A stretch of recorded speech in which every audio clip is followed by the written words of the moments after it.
बोध कहानियाँ होती हैं वो सत्य की दूर से आती प्रतिध्वनियाँ हैं। एक सूक्ष्म सा इशारा, एक नाजुक सा धागा जिन्हें खोजते रहना होगा। तब कहानी धीरे धीरे अपने खजाने हमारे लिए खोलने लगेगी। ऐसा कुछ जादू है इनमें। अगर हम इन कहानियों को वैसे ही लें जैसी ये दिखाई देती है, तो फिर हम इनके संपूर्ण अर्थ से चूक जाएंगे। प्रत्यक्ष वास्तविक नहीं है, वास्तविक छिपा है, बड़े ही गहरे में छिपा है। जैसे किसी प्याज में कोई हीरा छिपा हो और हम उसे उघाड़ते जाएं और प्याज की परतों पर परतें और अंत में हीरा उजागर होता है। कुछ ऐसा ही है इन कहानियों में।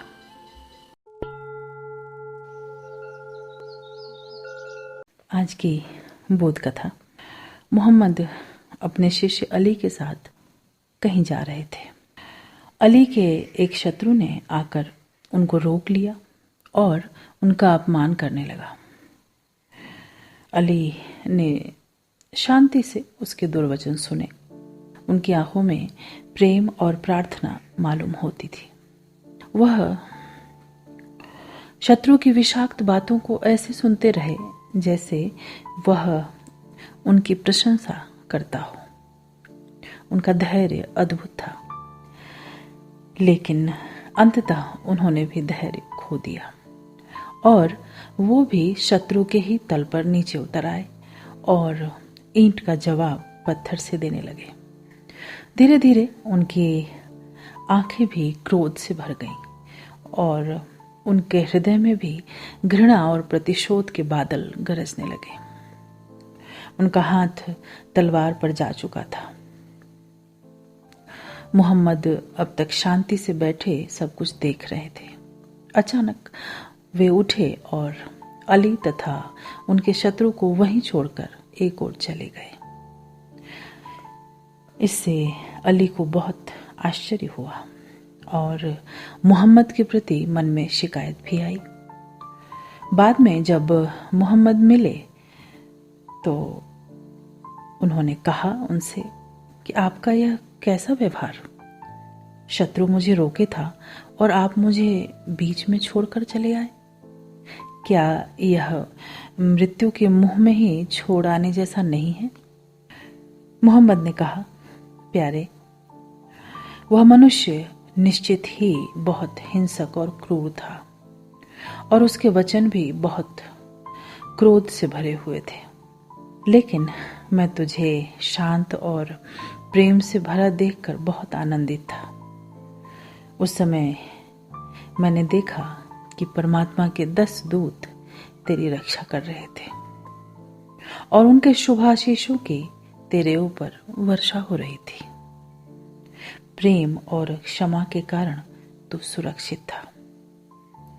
लेकिन जैसे ही तेरा हृदय करुणा को छोड़कर कठोर हुआ और तेरी आंखें प्रतिशोध की लपटें प्रकट करने लगी, वैसे ही मैंने देखा कि वे देवदूत तुम्हें छोड़कर चले गए हैं। उस समय उचित ही था कि मैं भी वहां से हट जाऊं। परमात्मा ने ही तेरा साथ छोड़ दिया था।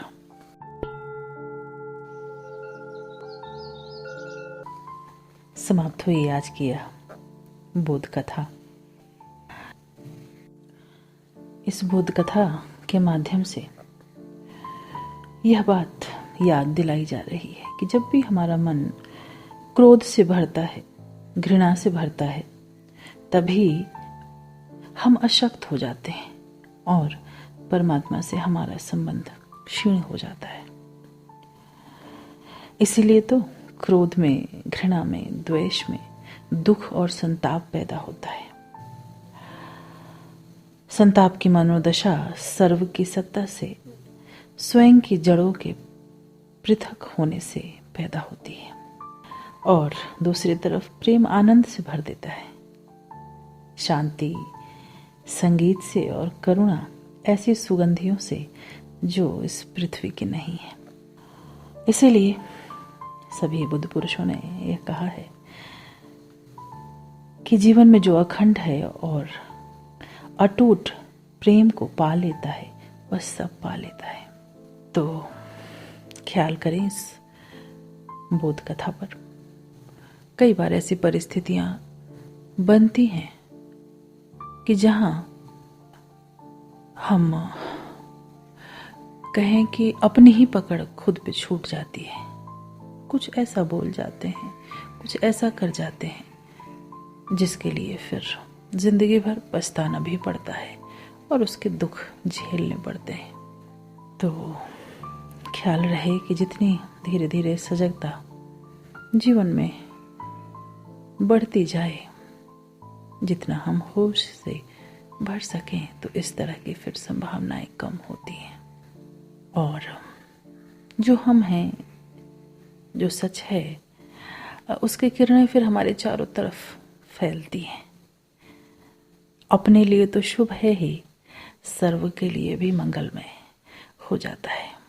तो अपनी ओर नजर रहे। जो बात इसमें मोहम्मद कह रहे हैं कि तुम्हारे चारों तरफ मैंने देवदूतों को देखा, उपमाएं हैं यह सब। कोई कौन खड़ा होता है, सिर्फ यह भावार्थ है कि जब हम शुभता से भरे होते हैं, प्रार्थना से भरे होते हैं, तो उसकी लहरें, उसकी तरंग, उसकी ऊर्जा हमारे चारों तरफ होती है, जो सुखद होती है। कोई भी खुले हृदय का व्यक्ति उसे महसूस कर सकता है। और जब हम क्रोध से भरे होते हैं तो हमारे भीतर भी और बाहर भी पूरी तरंग बदल जाती है। तो जितना स्वयं के साथ काम हो सके, खुद के प्रति नजर रहे, बस यही बोध तो जगाना है। और इसके लिए बैठते रहें थोड़ा थोड़ा ध्यान के लिए। ध्यान अर्थात खुद की सजगता, कि थोड़ा चुपचाप होकर, मौन होकर, आंख बंद करके कोई भी वक्त निर्धारित कर लें, बैठ गए, शरीर को थोड़ा शिथिल करके। जब देखें वो बिल्कुल नितांत अपना समय हो, तो जैसा कि हम करते हैं बोध कथाओं में, सुनने के बाद बैठते हैं थोड़ी देर ध्यान के लिए, बैठें, आंखें बंद, शरीर आराम से। और सबसे निकट हमारी श्वास है। श्वास भीतर जा रही है, श्वास बाहर आ रही है। श्वास की ओर नजर मुड़ते ही कुछ ठहरने लगता है, स्थिर होने लगता है।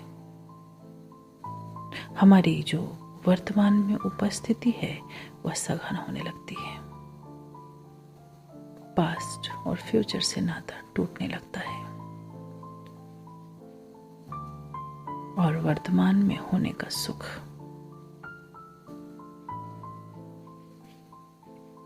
देखें। अपनी श्वास को बिना किसी तनाव के आहिस्ते से भीतर जा रही है, फिर बाहर आ रही है। और हम बैठे थोड़ी देर बेल के साथ। यह आज का जो सेशन है वो पूरा हो जाएगा।